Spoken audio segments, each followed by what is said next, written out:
would like to begin by acknowledging the traditional custodians of the land on which I live and work, the Gundungurra land and people. I pay my respects to their elders, past, present, and emerging, and extend that respect to all Aboriginal and Torres Strait Islander people. I also want to acknowledge the traditional custodians of the lands on which you, our listeners, are joining us from today. I recognise the deep connection that First Nations people have to this land, their enduring culture, and their commitment to the preservation and care for their country. This land was never ceded, and it always was and always will be Aboriginal land. Hey there, and welcome to Beyond the Surface, the podcast where we explore the stories of people who have survived religious trauma, left high control or cult communities, and are deconstructing their faith. I'm your host, Sam, and each week I'll talk with individuals who have taken the brave step to start shifting their beliefs that might have once controlled and defined their lives. Join us as we dig into their experiences, the challenges they've faced, and the insights they've gained. Whether you're on a similar journey or you're just curious about these powerful stories, you're in the right place. This is Beyond the Surface. Welcome, Alanah. Thanks for joining me. Yeah, thanks so much for having me. I love your Instagram, and I will get into it in a little bit, but I love it because if people don't know, you do at the moment, you've been sort of reworking some Christian worship songs into more inclusive, wholesome language. And worship was a big part of my story. And I Okay. found you from the Oceans cover that you did. Yeah. And I noticed even like just hearing the music, I was like, oh, this is interesting. It brings up a weird reaction. Yeah. What has it been like for you? Yeah, so it's been kind of a wild ride. I posted the first ever video almost a year ago now. It was like the end of February 2023. I was like in the middle of kind of a period of depression, and when I was in the evangelical church, what I would do to get myself out of that headspace was sit at the piano and play like worship songs, and that always helped. And nothing else could really help in the way that that did. So having left the church in 2020, it had been a couple of years at that point, and I was like, what do I do? And so like I tried to sit down and start playing some worship songs to try to just like get my body out of it, like I used to. But like the cognitive dissonance, I couldn't ignore it. Dissonance. And so I just like got really angry and stormed away from my piano. And then I was like, what if I just like sang my own words? And so I sat down and I started singing the melody of Come Thou Fount of Every Blessing, but with different lyrics on top. And immediately I felt like this shift in me, almost physiologically. And I was like, this is it. Like, so I sang through like the whole first verse. I kind of just like wrote it on the spot. It kind of just came to me. Um, and I felt a lot lighter, just like I did back when I used to sing worship music over myself. And so I posted it, and then that went viral on TikTok. And I was like, okay, like this is not just helping me, it's helping a Yeah. bunch of other people. And so I started rewriting more and more different hymns, and then I started to dabble in modern worship songs. Oceans being the latest one. I actually had to take it down because of copyright issues, but I'm working on trying to work around that.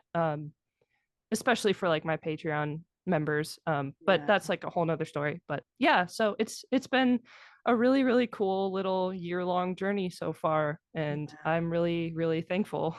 Yeah. Okay. So where does your story start? Yeah. So I was raised in the church. It was a Nazarene church that we went to. Though they were more of like non-denominational. Hmm. Um, they called themselves Nazarene, but the actual like day-to-day practice of it wasn't quite as legalistic as like a traditional Nazarene church. But my parents sent me to a private Christian school through the church that we went to, and that was pretty legalistic. So I grew up like wearing a uniform to school every day, and we would have prayer time every morning. I was always getting in trouble for dumb stuff because, they were just never happy. Yeah. So it was pretty rigid at school, but like at home and at like normal church, I actually really enjoyed religion, and I Mm, seemed to really like excel and fit in pretty well because I was good at like climbing the ladder and like getting on people's good side. Um, so and I also played piano from I think I had my first piano lesson when I was 4. So that's been a part of my life my entire childhood. Yeah. yeah. Um, so of course I utilized that in church and school pretty much from the moment that I could. Like I Mm, joined the youth group band when I turned 13, and I pretty quickly went on to play in quote unquote big church. So like the adult services when I was in high school, stuff like that. And I started interning there with the worship pastor because I wanted to be a worship pastor one day. mm, Um, and that's when I started producing music because they needed help like with background tracks and stuff for the band to play along with. So it was really fun and really enjoyable, and I made a lot of friends. It was like a great community. So it just like cemented in me this desire to keep pursuing that as like a career. mm, So I, after high school, attended a conference on the other side of the state of Michigan where I grew up, um, at this like bigger mega church, and it was pretty charismatic. And being like a pretty emotional person myself, especially as like a creative musician, I was like captivated. I was like, yeah. this very emotional worship is like amazing. Yeah. Um, and they announced that they had a worship school, and only like 20 people got in every year, and I was like there's no way I'm going to get in, but I applied anyway and I got in. So Wow. I moved across the state back in 2018, and then it was like a year-long program. It was very intense, lots of like retreats, and like some of our assignments were like to prophesy over each other and stuff. um, Wow. yeah, it was incredibly intense. And then at the end of that year, I volunteered with the next year's school, and then I ended up joining that church's staff, like as an actual like paid staff member. Mm, Um, and then that's kind of when things started to unravel for me. So right. as far as background goes, that brings us up to the Mm, point of like deconstruction. okay. And so was your family religious? Yes. Okay. Yeah, they didn't grow up religious. I think they were kind of forced into like Catholic school Mm, when they were super young, but pretty much from the time they moved out of their parents' house, they kind of rejected all that and then came back to it once they got married and found out they were pregnant with me. To my knowledge, that's the story. okay. And so what do you remember about being young and being a part of the church? I thought it was super fun because we had like all these fun like children's church activities and Mhm. stuff, and I had all my friends there, and I thought that church was like the best part of the week because of that. Yeah. I specifically remember on Sundays, they like redid the children's church area at one point. I think I was in like 5th grade when this happened, and part of the main area that we all met got like sectioned off, and there were like video game consoles in there so that when we weren't in like teaching time or music time, we could go hang out and play like SpongeBob games on the GameCube and stuff. Ah, that's So great. I just like I would look forward to that every week, Yeah. and it was just super fun. And I accepted all of the teachings. I was like, yeah, that's the truth. Like I had no other frame of reference because I just grew up in it day one. So I was like, yeah, Jesus died for me. Mm, Um, and like going to a Christian school, I had no friends who shared a different or like who held a different view. All my friends shared the same worldview as me. So I it felt all very cohesive, um, yeah. and very like, I don't know, just right. But at the same time, I also felt like I didn't fit in and I was having to very much pretend all the time. But being so young, I didn't really know that that wasn't normal. Mm, I thought that everybody had to pretend all the yeah. time. Yeah. And like in hindsight, I am queer. That wasn't okay back then. And I think that I like always have been. Mm. So I look back on like young Alanah, trying so hard to fit in, and I'm like, you were never meant for that environment. Like it's okay. Yeah. Yeah. Do you remember having any explicit teachings around anything that wasn't in, I guess, a heteronormative picture, or was it just sort of assumed? It was just assumed. Okay. Yeah. Yeah, I was never introduced to any other language even for it until after high school. Like Okay. it was just like whispers up Mm, until then. Um, and I don't even remember paying much attention to it if I ever did hear about it. yeah. What was your personal relationship with God like? I had a very close relationship with God. Um, I remember genuinely enjoying like my daily journal time. And when I went to the worship school, one of the things we were taught is how to like specifically listen for the voice of God. And so we would do like these special journal times where you would write something to God and then you would write out what you hear him saying back to you. Mm, So it was like very conversational, which ended up being actually like really cool. I kind of wish it was like under the supervision of a licensed therapist because it felt a lot like what now feels like internal family systems, which I'm yeah. going through right now with my therapist, like talking with different parts of you. Mm, um I essentially look back on that and see that that's what I was doing at the time because I did heal from certain things at the time, especially like childhood wounds and stuff, started to come up during those journal times. And I mm, like made peace with a couple of them before I even knew what like therapy was. Um, so stuff like that. I viewed my relationship with God in a very like conversational way. And I started writing music from that place. And actually before I even started deconstructing, I wrote a little EP of songs that were sung from God's perspective, like God singing to oh, you, and they're wow. all like really like kind language, which I think if you showed to a lot of fundamentalists now, they would be like, that's not that's heresy, you know. They probably would, yeah.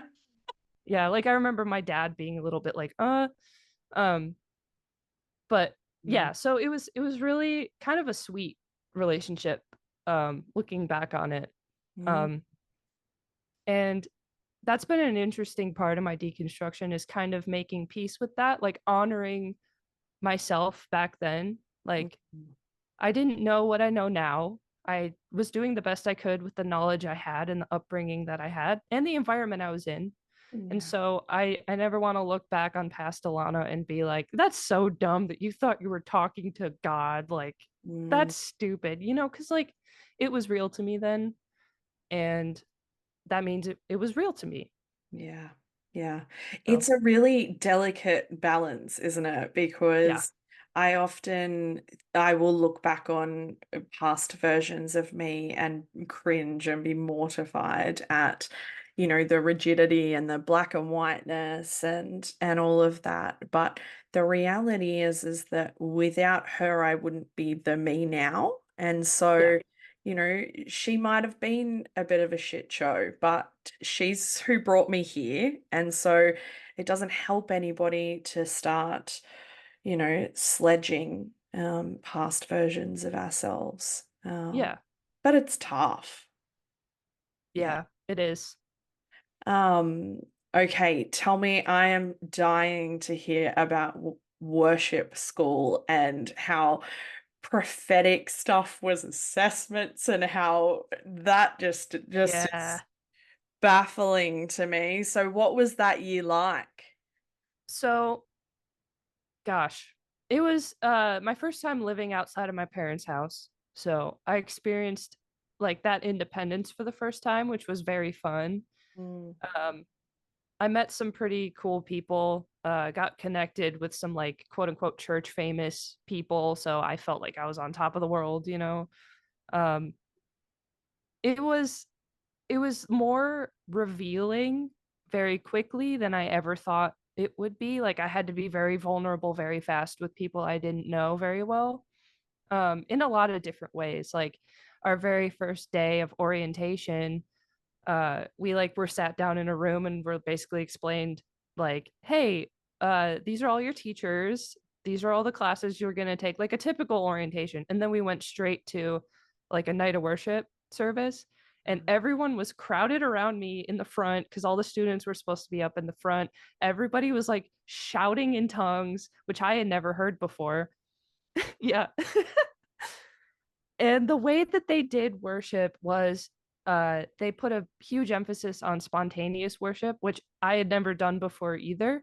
Okay. And so they were like writing these choruses on the spot with the band and just singing these phrases over and over, which Mm, I felt like very powerfully in me. Kind of like the Bridge of Oceans, you know, like it repeats and you yes. just really feel it. Yeah. So I could feel it, but it like I was just so overstimulated and I was like, did I make a mistake? I need to get out of here. But like I had to stay. I was Mm, like, this is what God has for me. Like clearly I'm being called higher. So I pretty quickly like adapted and got into it and learned how to like speak in tongues. And mm, um I got like pretty decent at prophesying, but I have a pretty good intuition. So like kind of feeling out where people are and like, you know, where their lives are at kind of came naturally to me. And I a lot of us were pretty good at it too because we're all like empathetic creatives, you know. So and we spent all this time together, so we would go on like retreats pretty much quarterly, so every couple months or so. And a lot of that time was spent in like deep worship time, like spontaneous worship. um we had this one like prophetic retreat in the spring, where it was just focused on getting better at prophesying. And we did like exercises, mm. where, gosh, there was like one game that we played. Um, and I wish I could remember the details, but we were split up into groups. There were three other girls in my group. And I think we were intentionally paired with leaders who didn't know us very well. And we were all supposed to like prophesy over each other and then like tell like feedback afterward, like, hey, this hit home, like this didn't, whatever. Right. It was very like, I don't know, like practiced, I guess, Yeah. Yeah. I mean, I which think was what we, strange. yeah, because I think, I came from a church that, I mean, spiritual gifts were not something that was talked about anyway, because they were super conservative. But my understanding of somebody who had a prophetic gift was that it was innate in them. It wasn't something that was taught. It wasn't, a skill. It wasn't like learning the piano or learning a musical instrument. You either had it or you didn't have it. Mm. So it's interesting to me that it's almost like a teaching curriculum on prophecy. Yeah, that's a good word for it. It was like a curriculum. Yeah. Yeah. The church that the worship school was based out of, I remember during the first conference I was at, um, one of the speakers who happened to be an elder at the church, like on the elder board, said something like, "You're not truly saved if you can't speak in tongues." And Oh, everyone at my church group was like so like offended at that, and like half the group left and went home early. And I remember being like, I can't speak in tongues, but I like talk with God every day. Like, what does that mean for me? So that was kind of the theology that this school was kind of based in. yeah. Yeah. I mean, the guilt that that puts on Oh, people, yeah. like, and second guessing what is supposed to be an intimate and personal relationship with God is now suddenly, you have a checklist. If you can't do this and you can't do this, then, are you really saved? That's really manipulative, Yeah. realistically. Yeah. Super manipulative. I remember I was one of the last students in my class who like received the gift of tongues. Mm. And I didn't want to like fake it or force it, but I definitely felt the pressure, and it was like a lot of pressure. Like I remember students and leaders like taking me aside pretty much every single service to pray for the gift of tongues to be given to me because I was like one of the last people to get it. Stuff like that. I just felt very like on the spot all the time. And that like it wears on you, you know, when you're on the Yeah, spot like that all the time. absolutely. And was it spoken about in the sense that like you were resisting it or you weren't open to it? It kind of was, but it was more in the sense of like you have like trauma or something Right. subconsciously holding you back from it. Like we want to set you free from that. So it wasn't like a guilt, like blaming type thing. It was like a, oh, poor you, like let's like free you from whatever is holding you back type of thing, which is almost Right. worse. Yeah. Okay. So it's your fault, but we're not going to actually use that language. We're just going to like, it's Yeah. something that you don't have control over, but it's still you, Yeah. It essentially. was like you are so broken that God Yeah. hasn't given you this thing yet that all the rest of us have. Right. Okay. That's really messed up. Yeah. Yeah. It was interesting. How do But you I look I back had on that? one. What? How do you look back on that? It's one of those things where I look back now and I'm like, I didn't know any better, Mm, you know? Like I really respected and looked up to these people who were like telling me these things and praying over me and wanting these specific things for me. So, of course I didn't question it. I was like, yes, like this is something that like God is waiting to give me for some reason, but his timing is perfect and his ways are higher than our ways. So, like I trust. So, it was like I look back on it and I'm just sad, you know. how old were you at this point? I was, let's see, trying to do the math in my head. I was 22, 22 or 23. Okay. And so, how did being in that environment impact on your sexuality and exploring that? Oh man. So, it was okay. I'm trying to like remember the timeline of Oh, things. that's okay. I don't generally talk in timelines. We Cool. can Okay. jump back and go around in any way. Yeah, so it's something I didn't think about. I was so deep in denial about my sexuality at this point that I didn't even think that I was different than anybody. I just thought like, oh, I'm so good at purity culture that I don't want to sleep with men, you know? Like Oh, I'm one that's of the great. holy ones. Yeah, so pure. Like it's like Yeah. right up there. Oh, Yeah. So that's all I chalked it up to, like my lack of attraction to any of these like young men in my class that like all my female classmates were going insane over. mm. I just never felt that. I was like, I'm just holier than all of you. I love that that's where your brain took you. That's great. I I love know. that. Oh, So this church was very homophobic. To the point where the pastor spoke a whole sermon one time about his friend whose son had like a gay wedding, and they invited this pastor to come to the wedding and he refused to go as to not affirm their sin. And he like spoke about how this is the right course of action, like if you're invited to your best friend's gay wedding or something, to not go, because then they'll get divorced and remember that you like stayed firm in your faith and are an inspiration or something like that. Like that's literally what the message was. And I was sitting there deep in my internalized homophobia, like, yes, that's correct. While at the same time, this tiny little voice inside of me was like crying, you know? yeah. And then so I think I just subconsciously shoved it down so far that I wasn't even aware that it was there. Meanwhile, I had a pixie cut. I dressed very like masculine, and that was like also kind of a big no-no at this church. Mm. Like I was always kind of like looked at like I was strange and like there was something concerning about me. Mm. I didn't fit in with any of the women at that church. But like I never asked any questions about that. I never like was introspective about that, you know. I just was like, this is what I like to wear.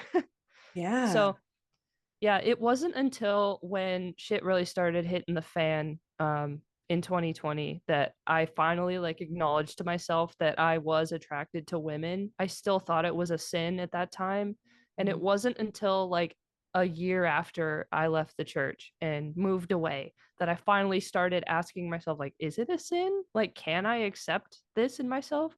So my entire time at that church, I wasn't even affirming to myself. Yeah. So yeah. What was the realization for you that, oh, I'm not just not attracted to men, I'm attracted to women? It was actually um TikTok. So the good old algorithm started noticing that I really Oh, liked attractive women.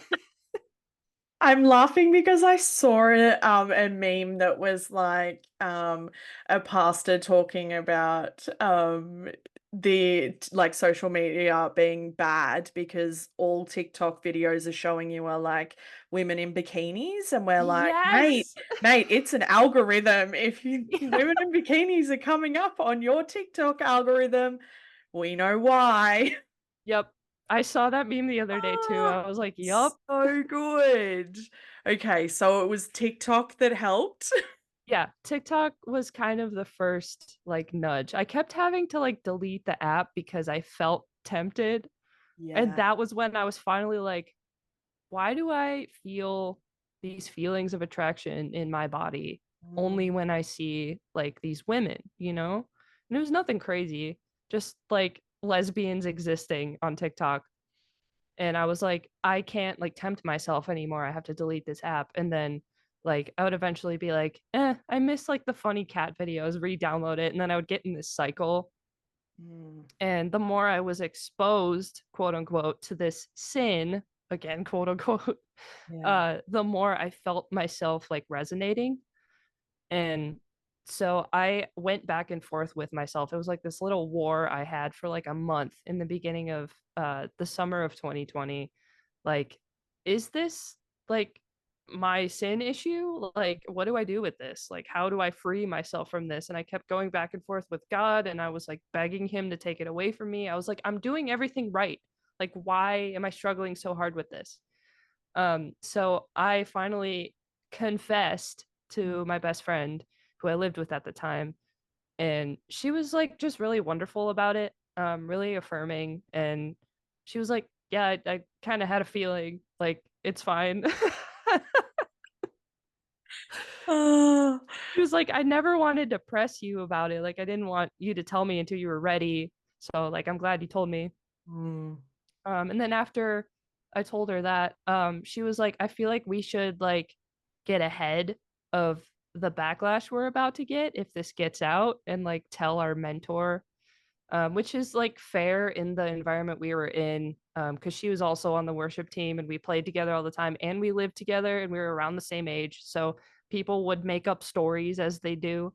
mm, So we met with the worship pastor separately to kind of just like tell him, hey, this is what's happening. Nothing's going on between us. We just wanted to let you know that so that like this doesn't turn into a whole big thing. And mm. then, of course, as one does, he went and turned it into a whole big thing. Yeah. He like outed me to the rest of the pastoral staff and the Oh, worship team. Yeah. I they he also said that the two of us had to live separately. We couldn't live together anymore. He wanted to place me with a family so that I could be like loved on and poured into, in his words. He was like, we just really want to honor you and respect you for not acting on your sin, but like we need you to like, not be tempted all the time by living with your best friend. So I felt I was like taking all this in too, because I really respected these people. And I was like, you're right. I am so broken and I need all this help because I've been doing all the right things and I'm still feeling all these feelings. Like I must be like the most sinful, awful person. Um, but like nothing was working out in terms of a new living situation because we were trying to find one. We were trying to like respect our leaders and do what they wanted us to do. but nothing was working. It was almost like the universe was like, we don't, we're not going to do this, you know? Yeah. So I didn't sleep for like a month straight because I was so stressed, and I had a bunch of chronic health problems at the time that like flared up really bad too. Like my body was like, just get me out of here, you know? Yeah. Um, and then finally that pastor just kept pushing it more and more and more. And then finally I was like, I can't do this anymore. I don't want your help. Like, please, I don't want to play on the worship team anymore. I'm quitting my job. Just I want to get out. So that was essentially the story. It kind of just like reached this big explosion point, um, until I had to get out. I couldn't deal with it anymore. So Mm. that's the story. Oh my goodness. I mean, there's so much wrong with that. Like Yeah. so many layers aside from the bare minimum of don't ever out somebody ever. I don't care Right. who you are, just don't ever do that. If it ever comes to mind, just don't. It's just not okay. It's never okay. But I mean, aside from that and insinuating that you are so riddled with sin because of it, that they needed to place you with a family because you were obviously depleted of love. That Yeah. like there is so it's just like shame after shame after shame just being like piled on top of you. Yeah. Um, what was it like to be out? It was unbearable at that point Yeah. because I didn't even accept it in myself yet. I still viewed it as a sin issue. And so I was suddenly like revealed as this shameful sinner to everyone who I thought was like close to me. And I could tell that people started treating me differently. Like they started kind of pitying me, Yeah. and they kept like they were really nice, but it was like a pity kind of nice. Like, oh, like let's have you over for coffee, you know? And I had a lot of those types of meetings, especially with people who used to be my leaders in worship school. So they kind of had like a mentor status in my life. Mm, I just felt so infantilized and so small. I didn't know how to set boundaries for myself yet, so I felt like I was like at the mercy of everyone, mm, and it was just, gosh, I look back on that time of my life and truly think that it is one of the most like painful times I've ever gone through. yeah. I had no agency. Did you feel like you were internalizing a lot of what they were telling you? Oh, absolutely. Yeah. I Yeah. think that was the worst part. Like, if I had a sense of like, this is wrong, the way that they're treating me, the things they're telling me are not true, then I Mm, probably could have been able to fight for myself a little bit. mm, Um, but one thing I've learned about myself and now have the language for since like going to therapy and stuff is my go-to trauma response is to fawn. And mm, so I instantly like make myself as small as possible. I agree with everything everyone's saying, and not just like superficially, like deep down I was agreeing with everything everyone was saying because I like felt like I had to survive, you know? So yes, I was definitely internalizing it, and to this day I'm still trying to unravel the layers of shame that they kind of implanted in me. yeah. I think a lot of people think that after leaving the church, finding an internal sense of affirmation for a queer identity is a quick process. Once you leave the environment, it just, you're not absorbing that anymore. And it is anything but, right? Yeah, It yeah, is, it takes forever. There's a lot of yeah, layers. absolutely. When did you start unpacking that? It wasn't until, like I said, a year later. So, I left that church in the winter of 2020. I think it was like November. Um, I immediately got a job at Lowe's, because I kind of just took any job I could find, and I've always been kind of handy. So I was like, I'm going to apply to Lowe's. That sounds kind of fun. I was And so it was confused then because in Australia, Lowe's is like a clothes store, and I was like, really hey, yeah, Lowe's is it is like it's typically a men's clothing store. It's like got workwear and random Hawaiian wow. t-shirts. But yeah, That's when you so said handy, I interesting. was like, whoa, That's so interesting. Sorry. oh, Okay. Lowe's no, is like a home improvement hardware store in right, America. okay. Yeah. That's so interesting. Wow. So yeah, I was working at Lowe's, the home improvement store, and for the first time I was in an environment with people who like don't believe the same that I do. It was like my first secular job, and I very soon discovered that people actually loved me for who I am. And I Mm, wasn't like out to them or anything. I never told anyone like I am gay, you know, but just like whoever I showed up as at work, I was fully accepted and people were happy to see me and I was very respected for my knowledge. Like they hired me full time in the plumbing department because I used to work in the office at a plumbing job a few years before that.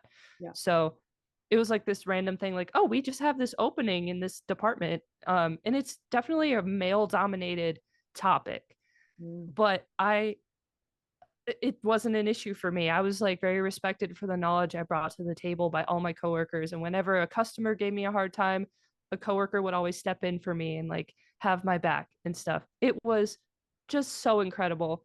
mm, um and then I was thinking about getting out of Michigan and just moving somewhere far away because my therapist said it would be really helpful for me to get out of that environment that traumatized me so badly. And I was like, yes, okay. yeah. So decided to move down to Nashville. But in the few months um, between us deciding to move and actually moving, it was just like waiting it out and very painful. And that's when I really started to think like, all these people at work love me so much for who I am, so Mm, like what do they see in me? You know, I don't see any like goodness in myself, but they do. So what's happening there, you know? So that's when I started to kind of think along those lines, like maybe I'm viewing myself incorrectly, you know. What's the truth about myself? And then so our like HR person at that Lowe's store was incredible. Her name is Nicole. She is like one of the greatest people I've ever met, and she had like this adorable pixie cut, and she was pretty out and proud that she's bisexual. And I was like, you're incredible. I just want to know everything about you. And I remember in my job interview, I told her that like I my previous job was at a church and they like really hurt me. mm, And she was like, yeah, I got divorced like 10 years ago and I was really involved at my church and they just completely like excommunicated me and shunned me, and like all these really close friends stopped talking to me after I got a divorce, but the guy was like abusive and I had to get away from him and stuff, but none of these people supported me. So like I really understand. And ever since that moment, like she and I had kind of an understanding. And mm, so this is all context for um in like the spring of 2021, it was like 3 months before we were supposed to move to Nashville. I had an absolute breakdown at work one day because I was like, I hated myself, but at the same time I like felt this disconnect on like who am I versus how do I see myself. Like all of this stuff just kind of came crashing in my brain at the same time, and I had this big breakdown and I like went to the back and stuff, and she was the one who was there, mm, and I just kind of like word vomited through like sobbing that like this is what happened at the church. I came out to them and they like outed me and like put all this shame onto me, and I don't really know how I feel about myself or how I feel about anyone. Like who am I attracted to? I don't even know if I can ask that question yet. Stuff yeah. like that. And she like just kind of, because it was COVID, so she couldn't like hug me physically. We were kind of in the opposite sides of the office. Oh, but but she was like, it was almost like she hugged me with her presence and her words at that moment, and she was like, you made the absolute best decision getting away from those people. Anyone who truly loves you is going to accept you however you are, and you are fully accepted here. Mm. And I just like really hope that you're able to accept yourself.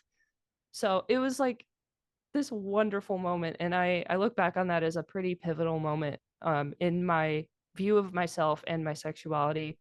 Because from that moment onward, I kind of viewed myself with more curiosity and openness to acceptance. Whereas before it was more like critical and like trying to like fix things and trying to like squash out the bad. Mm. Um, so yeah, then I moved. I Yeah. was like 8 or 9 hours away by car from the place that all the trauma happened. So I felt very separated. I was like among all new people. I transferred to another location of the store that I worked at. So it was a very easy job transition, met all new coworkers. And there was one day, like 2 weeks in, where I had kind of made friends with this girl in my department. And she pulled me aside one day and was like, "Hey, are you gay? You kind of give me a vibe." I just like I'm pretty open with people, so I just wanted to Yeah. ask you right out front. I'm sorry if that like offend you. And I'm like, no, it doesn't offend me. Honestly, I think I might be gay, but I don't know. Mm. You know, we just had like a very honest moment.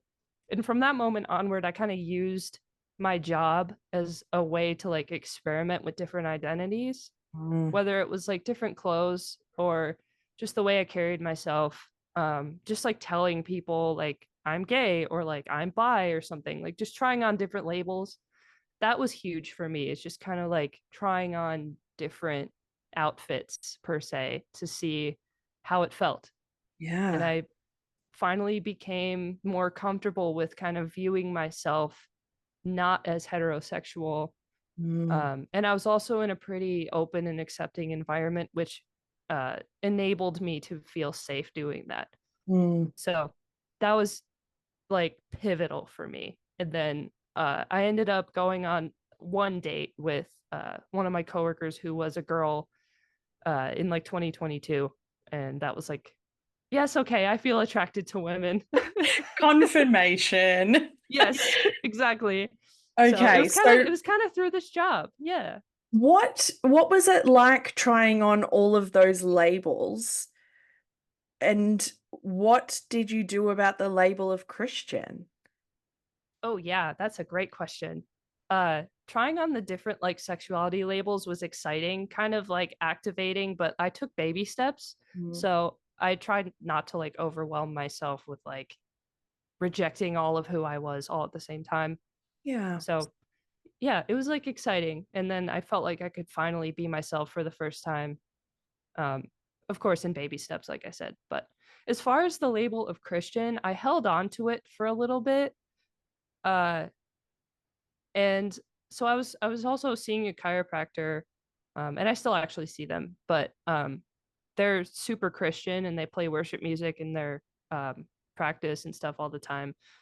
And I was like kind of scared to like come out. But when I posted that I was like dating a girl for the first time and it was like my official coming out post on Instagram, all of their like staff who followed me were so excited for me. And then they're like, we have to make your partner. Oh my gosh. So they're like wonderful Christians. I Yeah. love them so much. Um, but they were actually a big reason why I held on to the Christian label for a while Mm. because I saw that like you can be really affirming and wonderful um, while still being a Christian.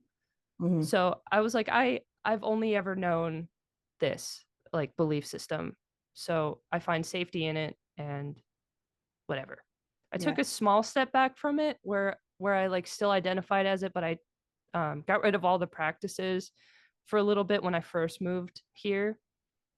But then I like recommitted my life to Christ like a year into it.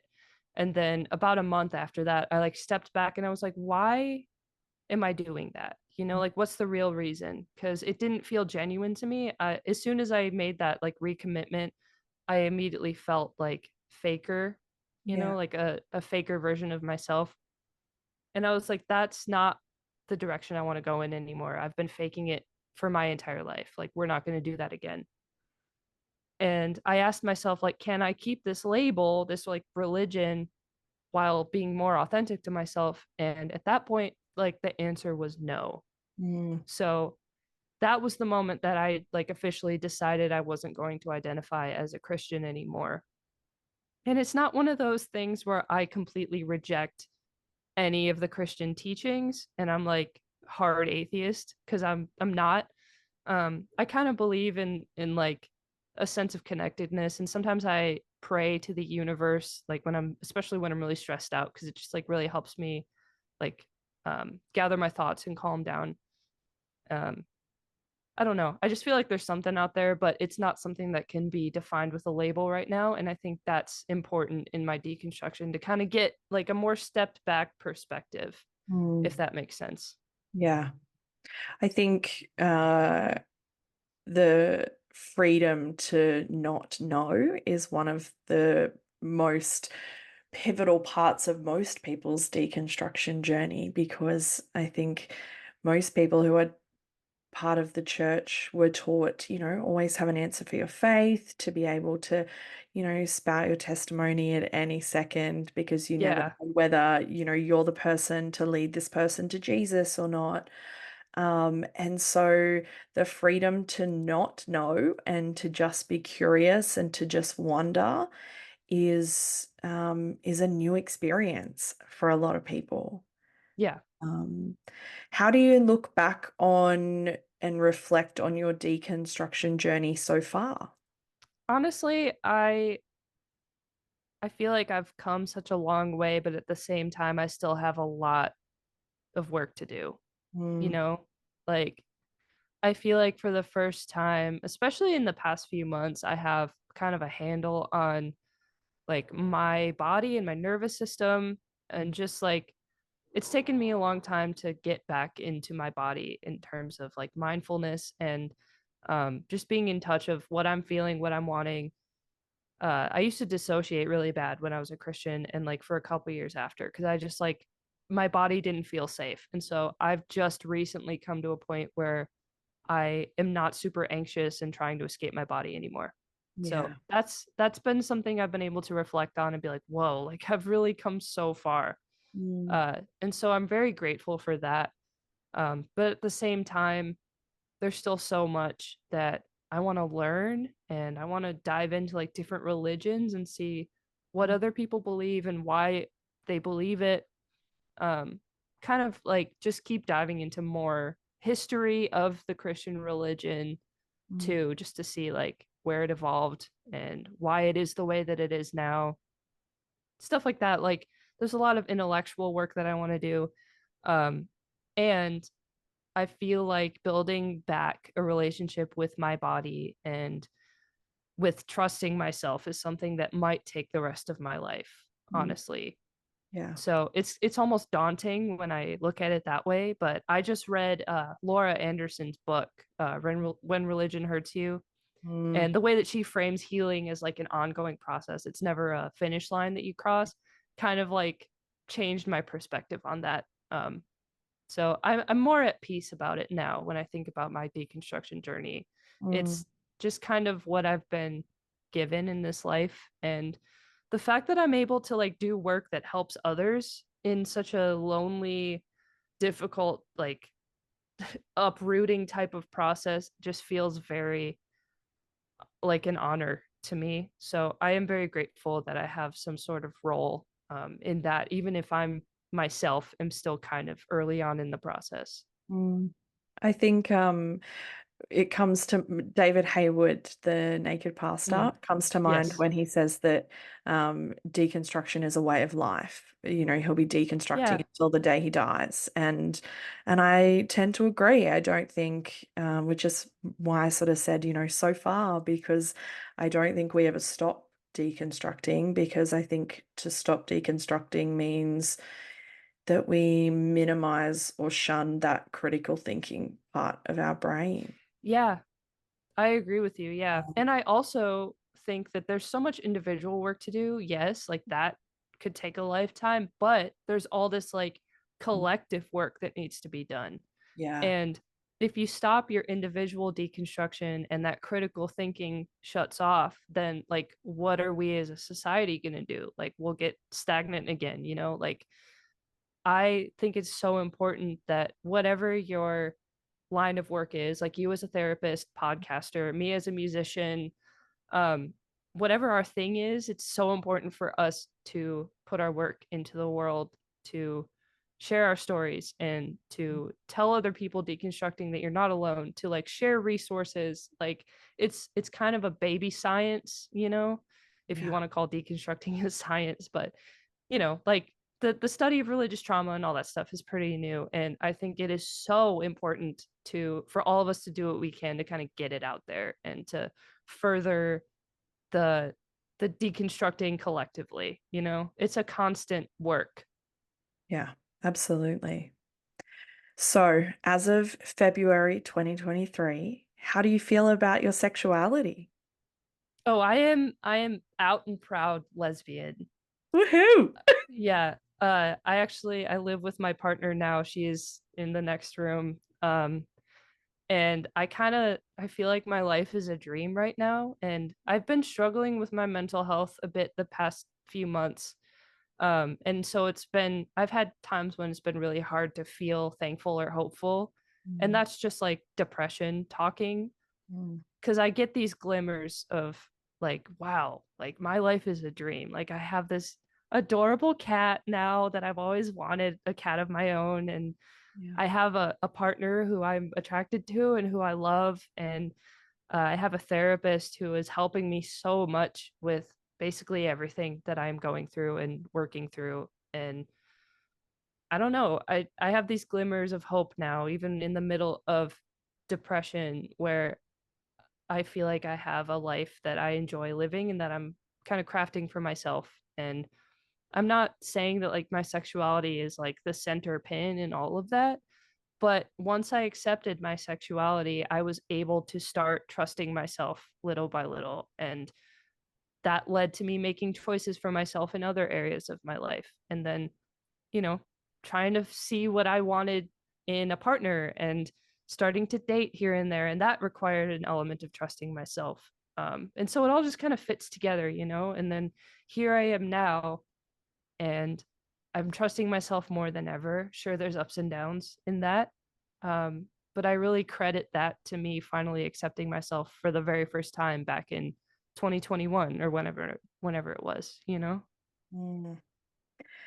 And so, what brings you joy and peace in your life? Mm. It's the little moments.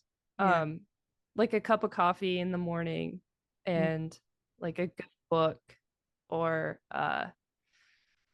I don't know, like a hot shower after a long day, or playing one of my favorite video games. It's the little things, especially the things that don't have like a deeper meaning tied to them, mm, you know because I think I spent so much of my time trying to tie like a deep purpose to everything that I did, mm, especially working in churches and stuff. And now it's just really really cool to be able to find such like contentment in tiny things. mm, um and I love like finding that deeper meaning in playing music, even if it's just sitting at the piano and not singing anything, but just like instrumentally making up something. And that's something that's like flowed out of me, and it's not something that I have to like beg a distant god for. So I just feel like joy is a bit more close at hand because it's in the little things, mm. and it's in like inside of me. So that's been really really cool. Has your relationship with music shifted over Oh, time? yes. Yes, yeah. I actually kind of gave it up for a couple years after leaving the church. Not intentionally. It wasn't like I'm going to step away from this. It was like it was too painful to Yeah. play my instruments. Like I literally put my keyboard away in my closet and it stayed there for like a year. And every time I tried to get it out to play it, it just felt too painful. Yeah. So it was kind of like a forced hiatus. And then once I moved to Tennessee, I kind of started dabbling in it again, played instrumental music here and there. I tried to write some of that. That's what I started when I was a kid. So that's kind of how I introduced myself to it again now.